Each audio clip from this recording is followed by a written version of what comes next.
Sleeves here with the Senior Pickleball Report powered by TNC Network. Let's get it going.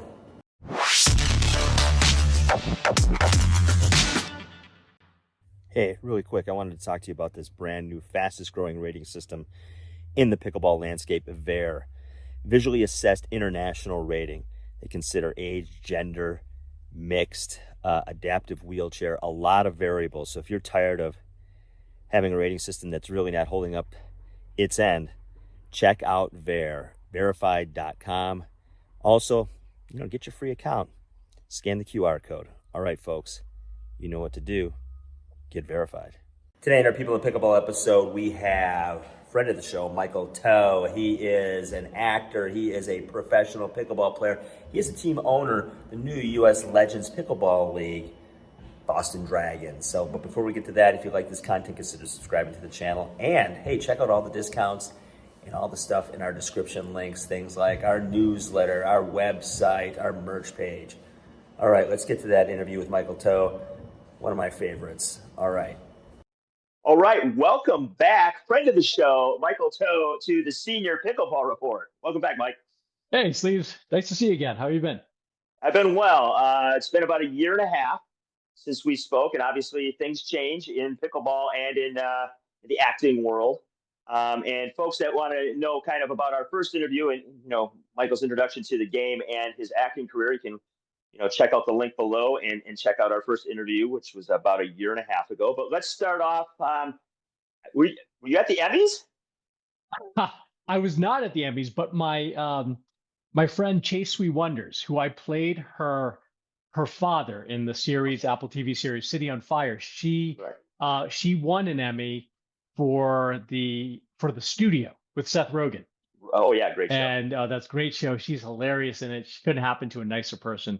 We had a very we've talked about it a little bit that we had a very strong connection as she played my daughter. So right. yes, it's great. I'm so happy for her. Yeah, Yeah, it's amazing. Absolutely. Huge win. I mean, winning an Emmy is obviously one of the pinnacles of the business that you're in. So fill us in what you've been doing, what shows you've been on. You've been on some big ones. Yeah, so I think the last time we were on, I think I was filming Landman in Texas. It might have been, or maybe I had was slated to shoot. So I shot. I was on Taylor Sheridan's Lioness with Zoe Saldana and Nicole Kidman, and he does Yellowstone, and he wrote this part for me in Landman, and I didn't know what it really was and connected. And when I found out the project, I found out this was going to just be in one episode and the last episode. I'm like, okay, we'll see. I'll see. And I got a chance to connect with Billy Bob Thornton, and he was fantastic. And Demi Moore, I mean, talk about an icon of my years. I mean, you can't get bigger for me than Demi Moore. I would agree. I mean, yeah, especially our age group, right? It's like sure. Right away. I mean, that to work with her, and she's obviously older since the Few Good Men days and GI Jane and Breakfast Club. I mean, not the Breakfast Club. Ghost. St. Elmo's Fire, right? Yeah. St. Elmo's Fire, yes. But when we got a chance to really connect on one of our van rides were always really long. And she was in the seat in front of me, and we were talking. She always holds her dog, and I have mine here. But he won't. I put him down, and he'll come right back. So I rather just that's great. Cut this in. But when she was talking to me, she was facing in front, and I could hear her voice, and I'm like, I cannot believe that I'm in get the chance to act and get to know Demi Moore, and the voice brought me back, 30 years ago, 35 years ago. It was unbelievable. Yeah, I mean, to be on a show like that with obviously one of the hottest writers in the game at the moment, in Tyler's, so pretty cool. My favorite Demi Moore movie is a way throwback is About Last Night with Rob Lowe. Yes. I love that film, and then she became the crush for me. It's one of those things. It's like there she is. And so I got to go to the bar that they do that in Mothers in Chicago one time. I'm like, I'm in this bar. And finally, I'm in Mothers. Oh my God, it brings back that movie brings back memories too, right? I remember Yeah, I could see scenes, so vividly. right. So what's going on now? What are you working on at the moment? Anything? Well, I filmed FBI out in Budapest earlier this year. I went back to I did a play for the first time Oh wow. in maybe 6 7 years. Ah, To me, theater is where it starts. I mean, that's where to me I really can can embody a character and really live with it for a while. Film and TV, it's very quick. yeah. A lot of times I'm a guest star in a show, and so you kind of come in for a few weeks and then you leave it. But with theater you can really live in this character for months, and that's so much fun. And I have a project in Toronto. I was in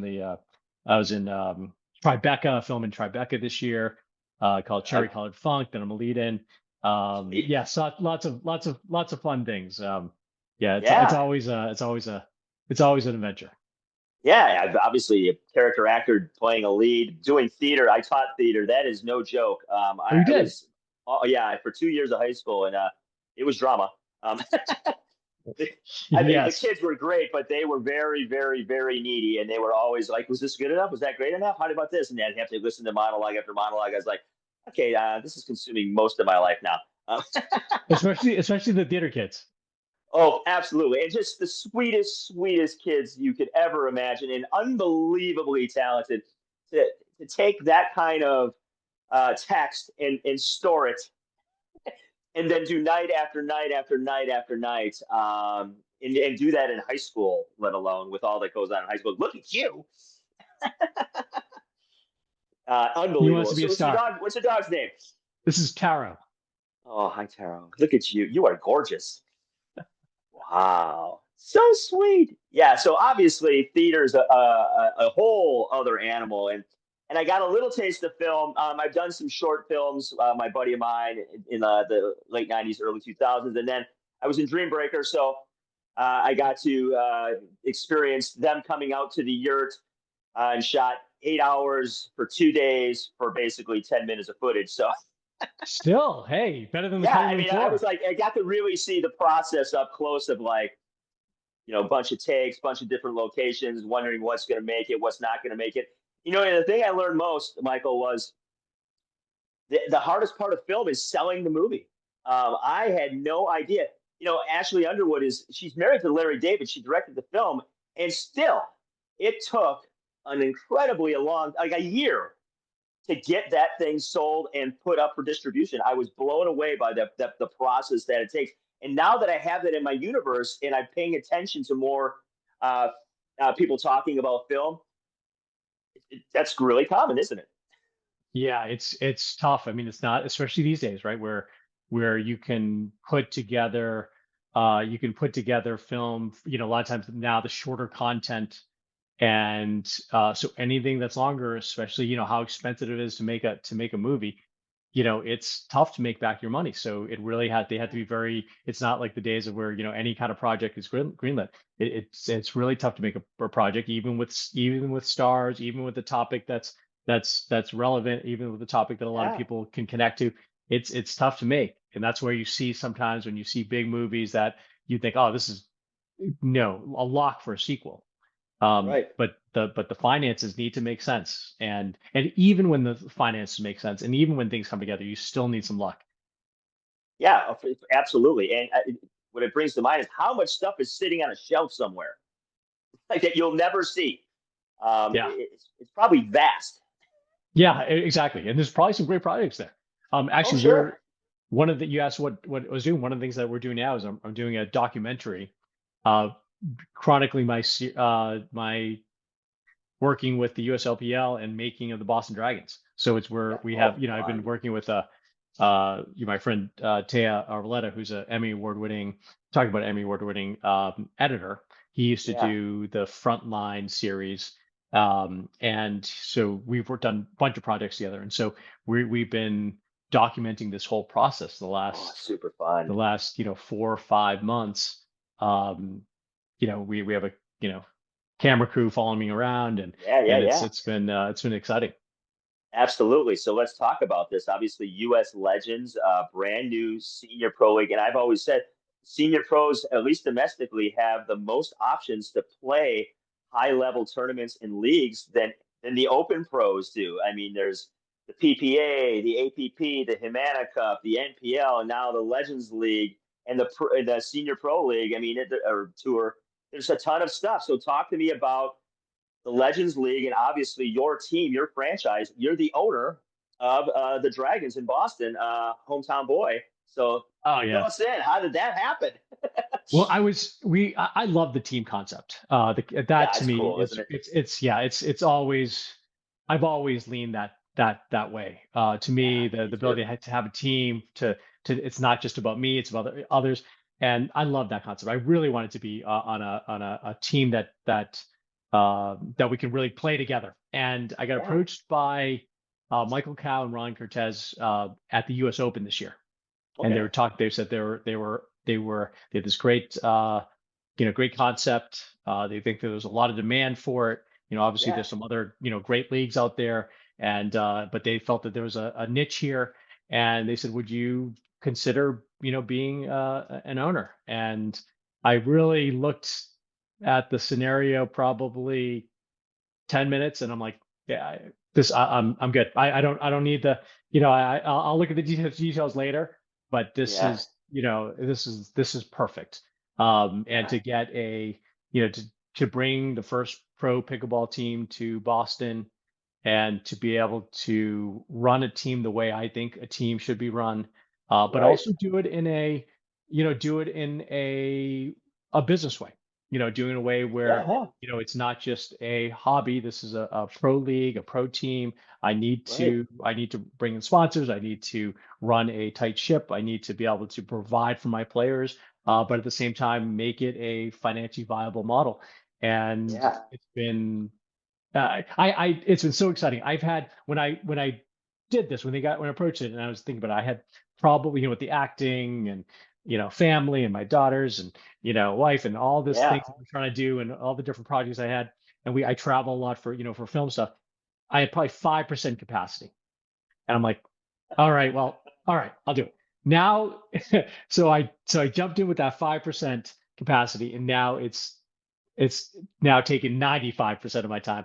But I'm telling you, I am loving every minute. I got up at 3:15 this morning because I had a bunch of things to do. And I was so excited to get up to, because I had to do some videos to put out. I had to, Sure. we're doing a big exhibition at Patriots Place, before the Pats game. Yeah. Yeah. We have a partnership. Our practice facility is at 11-0, which is a new pickleball facility right next to Gillette Stadium. So we have this big exhibition right before 60,000 fans come to the Pats. And so I'm like thinking about how, all right, we need to set this exhibition, what we're gonna do for the for show, what kind of games we're gonna play, how many players we're gonna have, get the balloons and not get all the setups for this court, get the cameras running Yeah, for the man. documentary. It's like I'm like, this is exactly me. Some people, this would be terrifying, or Yeah. no way they would ever do it. To me, this is like perfect. You're built for this. I am. I really am. I mean, what is going on with your life? Holy cow, man. I mean, oh, now I'm a Hollywood actor, and I not only play pro pickleball, I have the opportunity to have my own franchise. And by the way, arguably the most sports insane city in the world, Well, Boston. I mean, they are. I mean, you're right. You have to represent because you are not in just some little burg. You're in Boston, man, and well, you know who we're playing that is next. serious territory. See, you know who we're playing next. Our next event, our next showdown. We play the New York City Ballers. And as a lifelong Celtics fan, Right.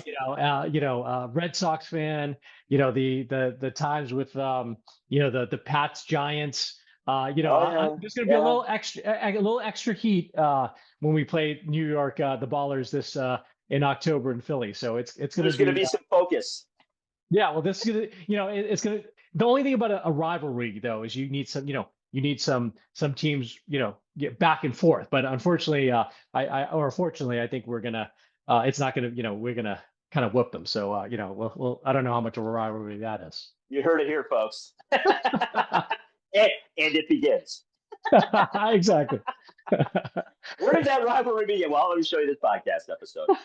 I mean, that's fantastic. And I think what's really cool about it is you can tell you have a true love for the sport, like you do acting as well. And that's contagious. And I think the league that you're in, the Legends League, they made a good move going after somebody like you to be an owner because it's contagious. And I think you have people like that that are in positions where they can get things done, in obviously an ownership position, that will only bode well for the league and its future. So, talk about the first event. Like, how did it go? What was going on? Like, obviously there's a lot of things going on, and sometimes, um, you know, the playing is like the last thing you're thinking about because you got a million other things about logistically. So, how did it go?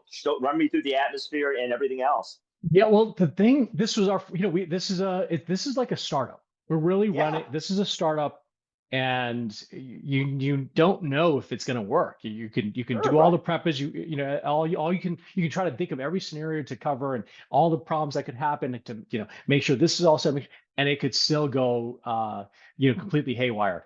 Yeah, And one other thing that we were worried about too is like, what's the competition going to be like? There are a lot of great options for senior pros, and right. this was one of those things where we're like, well, we had our combine in Richmond, Virginia, and it was like, well, I wasn't sure, like, are there enough good players? Yeah. And right away, coming into to the venue, it was like, oh my God, there's I don't know who that is, but that forehand is that topspin is so Yes. wicked. Where was she? Where that look at that kind of play, and I was so shocked at the amount of top quality players that are out there that want to join a league. And so coming into coming into Indy, I was like, okay, there's going to be some good teams, and we weren't disappointed. I mean, there's some fantastic players, some of the top players, in the sport, some huge names, the David Spearmans of the world, Right. people who have won multiple medals. We're looking at some of the new players coming out. This guy Petra Minar, oh my God, he's a 5'8" or something, and he was, Oh, I mean, you can see he's five, maybe 6'3", 6'4". He felt like 6'8", but he hit so hard and he covered so much court. He yeah. line, and it was really some fantastic play. We have a my top draft pick of the USLPL, actually, top pick for the Dragons, but also for the league, is Christine Newman. She was a number one player at Duke for tennis, and Yeah. boy, watching her and her strokes and her calmness, I'm like, there's so much I could learn. Like, this is, Oh, it's endless. I yeah. know.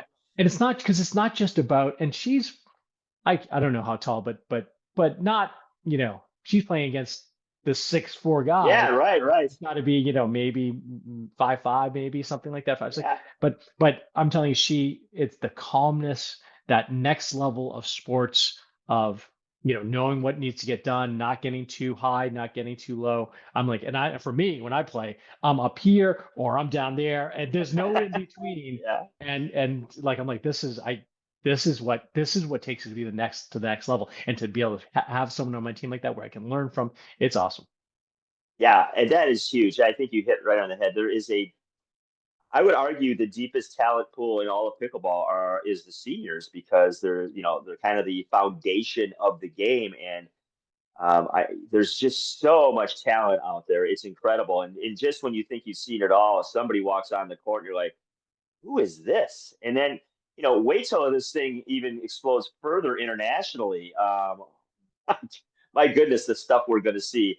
And to have another league that I just think the more opportunities people have to really showcase what they can do, the better. And it makes all of the leagues and the tours better because, as we know, competition, kind of pushes people to do things better. And why not? I think it's great to have choices out there, and the senior Oh, it's pros have a ton of great choices run by fantastic people at every level. I can't think of a single one of these entities that isn't run by a class act.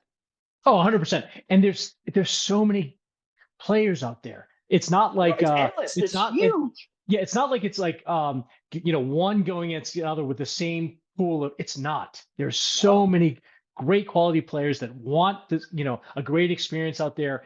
And I think there's the talent out there who want to play. There's way more than options Oh are out yeah. there. There's way more players out there and I think it's only helping the sport. It's only allowing some players who are like, oh my God, this I could actually do this. This is something that I can train for. It's as we've talked about and you've talked about a lot on your show. It's a sport that has has brought a whole new meaning to life for a lot of people. And having a senior pro league, having a lot of options for that for people, I think it's really fantastic. Absolutely. And if you just look at, the various combines that these tours and leagues have, the turnout there and the people that don't make the league, there's still a ton of talent that are not even playing on teams yet. And those people are getting better because they play tournaments all the time. You just don't show up to a combine for the heck of it. These are competitive folks who've had pretty highly athletic past careers in something, that are, pushing themselves for, kind of a second shot at it. So, I hear all the time that, it was hard to choose because there was so much talent there, and like you see so many people and so many names, and you're like, and then draft day comes and you go, okay, Yeah, who do I right take? there. And the competition was so good. And as a player as well, Yeah, I played we ended up having one, two, three, four, five, six, eight matches this past weekend in Indy. right, And I think I probably went to five or six 3-game matches right, and down to the wire. And that kind of that kind of pressure and focus that's needed to get into those games. Some turned out my direction, some turned the other way. But yeah, the experience that I'm getting as a player and my player growth, I mean, I can't get that locally because a lot of times it's local tournament you might do right, a yeah, game to 11 or maybe a game for 15, yeah, or you're playing a different kind of style of play with these 25-year-olds. And right, there's opportunities, I love the APP. There's the APP tournaments too, but yeah, those are, it's a tournament series. You could easily go, 1-2, 2-2, and then done. right, But with the league piece, you're like, all right, it doesn't matter. You're out here. You got to pick it up for the next one because yes, you still have three more matches to play, regardless, and you gotta pick it up. And it's not just for you. You have to pick it up for your team. right. And that's the key to this. I think you're not only playing for yourself, and when you're playing for somebody else, when you step on that court, I don't know how to describe it, but you feel it. You feel that extra sort of, you can call it whatever you want, whatever way you tend to digest that. But for me, it gives me a little bit more focus, because it's not just for me, and it's for the team as well, and for the franchise, and for the city, and for the sponsors. You can throw all that stuff on there. There's a lot of people that make this possible, for not only the league but a particular franchise. And you're finding this out. You can't do this by yourself. So talk to me a little bit about that. Like, who's helping you out? Because this is no joke. Yeah, I mean, there's a lot of different things. Well, actually, sorry, let me just show you one thing. Is that the great thing about this league is that we have this. It's a little bit different. Each team has two players who are on the male and female side, so four total that are 55 to 59. And then there's Right, also two players that are 60 plus. So the dynamics are a little bit different here with, you kind of have to now match some different styles of play. right, Sometimes we're it's not just all, we're kind of we have to kind of work with lineups and kind of good matching and pairings and chemistry. And we our thing is we have to make sure that every player who on our team, we have you have to play three. If you're at the event, you have to play three out of the four events. So it's not like you're gonna bench, Right. everyone's kind of in. We have to try different pairings, and it's kind of rotating. So it's not like the pairings kind of stay all the way through. There's different combinations, and it becomes a chess match. But also from a player perspective, you're playing with different people. You're kind of working with. Sometimes you play with the stronger player, then you sometimes play it the other way, and it's a different mindset. It's oh my god, so much fun. Yeah, and you're right. It's sort of a chess match within a chess match because the chess match that you're playing currently on the court was set up by the chess match of getting the matchups that you want based on the team you're playing. And right now, I mean, you're playing people obviously in a lot of cases that you've never played against in some cases. And so as the years go by, you sort of you find out sort of a scouting report, and then it becomes a chess match within a chess match of a chess match. So it's endless, and I think to have a mind for that is a talent because it's one thing to just step on the court and think about what I'm going to do out here. It's another thing to sort of manage a group of people and then and put them in positions to succeed. And you're finding that out obviously right now. And you will. How many? You got three or four. You got like three or four events left, obviously, in the season to kind of figure Yes. this game out, this chess game out. That's correct. Oh yeah, and I mean, on top of this, I'm doing the documentary at the same time, Right. so it's one of those things where it's like, all right, not also is it working on making sure that the lineup is set, to making sure that the camera crew is at the right place at the right time, and there's no privacy, and it's it's on me, and the team the whole time, and so there's always something on. But hey, that to me is fun. I mean that, and also as pro players, it's not just about playing. The it's also the appearances, it's the speaking engagements, it's the being being watched, and sometimes a little bit crossing the line sometimes of privacy stuff, because as pro play, that's part of the scenario Yeah. sometimes.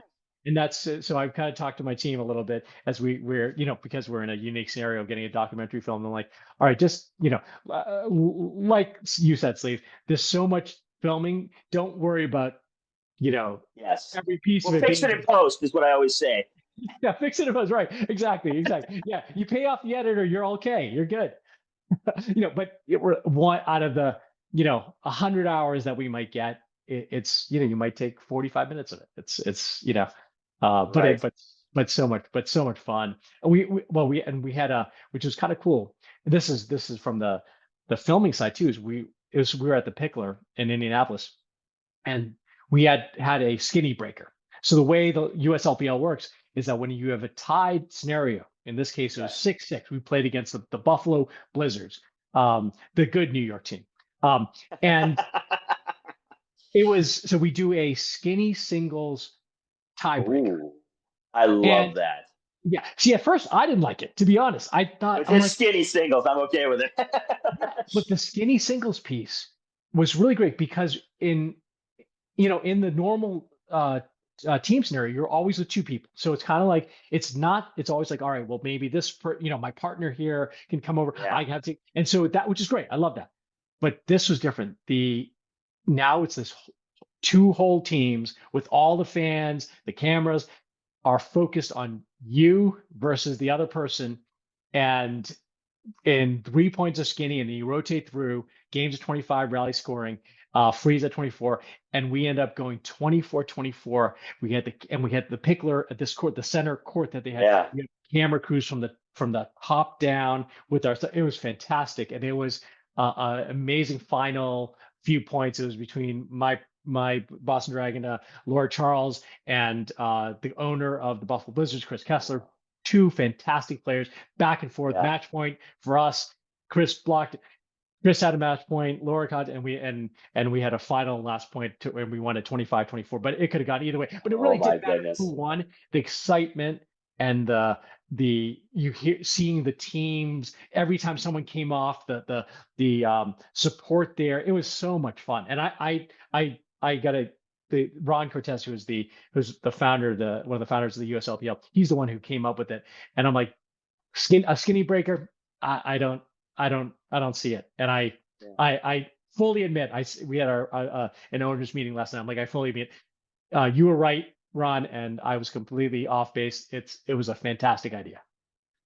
I love that. I think that's really cool because it fits the mode of we're older players. Some of us never play singles, but skinny singles you have to have doubles skill set to pull that off because of the smaller courts and because of the footwork and stuff like that. So I think that's a great fit. And Yeah, that moment had to be because it takes a lot just to get to that moment, to get the league from all the way to the idea of having a league. Somebody wrote something down on a napkin or something, and then getting to the point where you're there and there's cameras and there's a center court and it's coming down to this battle between two people. It's one of those sort of surreal moments that you're like, hey, we made it. We got here. And that is a huge, huge step in this process. yeah. It's rare to. I'm trying to think of what scenarios would other people have had that kind of scenario. I think I would guess maybe higher end singles players for pickleball who maybe got to the gold medal match. 'Cause otherwise, you're not going to get that many people Right. watching like this kind of thing. So unless you're maybe near the gold medal match or something. But this was Yeah. 100 people with all the all gathered around. All the other teams started to pull it in too, so it's probably more than that, Yeah. probably 200. But who coming in to watch, and I'm thinking maybe some of the pro tennis players who are in the league who have had that kind of one-on-one kind of pressure with fans and stuff like that to that Right. focus on you. But it was cool. It's really, really cool. I love it. I mean, that to me is, as an actor, that I love that kind of stuff. I play a lot better when I know people are watching, and then when people don't, I do the opposite. Yeah, right. And you couldn't script it any better. I mean, if to have something like that happen, and it happens, and there's some cameras on it, and it's the opening weekend of the league. Man, I mean, that's just good writing. I think we had three skinny breakers throughout over the weekend, and I Yeah, think each one of them were close and exciting, and I think people said the same thing. It didn't really, you won or lost, just the energy, the vibe was so good. right. All right. So before we get you out of here, let's talk about what's coming up for the rest of the season for the league and what you're looking forward to. Yeah, so we're in Hatboro, Pennsylvania, October 18th, 19th, I believe. I'm dealing with an injury to my number one male player, so we're now, kind of dealing with that and how to Yep. get a suitable team, because we're gonna have some tough teams that I'm playing this next event, and including that, the New York City Ballers. And so I'm gonna have to kind of work to find out if I, kind the kind of sub I can get, a replacement. Yeah. Great stuff for the documentary, but not that good Yeah. for my stress level. Um, and what we're doing is we are focusing. My team is really getting. We have swing vision all our matches, Oh which yeah. now allows me Great. to watch, tape, and analyze matches. So Yes. we have coaches that are watching through the swing vision who are going to give tips to my players um, to work on for the 3-4 weeks that we have until the next meeting. So we really need to kind of there's a lot of things that people did really well, but a bunch of things that we say, all right, we could work on this. I need to work on my backhand flick here. Yeah. Things that I'm like, all right, it great in practice, not that great under pressure. I need to work on that. And so that's exciting. Yeah. And then we have then December in Baltimore, and January in New Jersey. So it's for championship weekend. So it's exciting. Can't wait.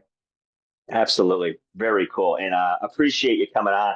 Folks, check out links in the description. There's U.S. Legends Pickleball League, Boston Dragons. That should be your team because this is the man for it.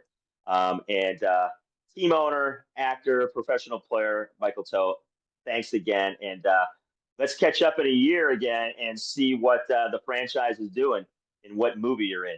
Hey, maybe we'll be at you and I will be at the Emmy Awards for the making of the Boston Dragons documentary. There we go. Now we're talking, man. Appreciate your time, Michael. Thank you, Steve. Hope you enjoyed our interview with Michael Toe. Hey, folks, you know what to do at the end of the day. Hey, let's pick home.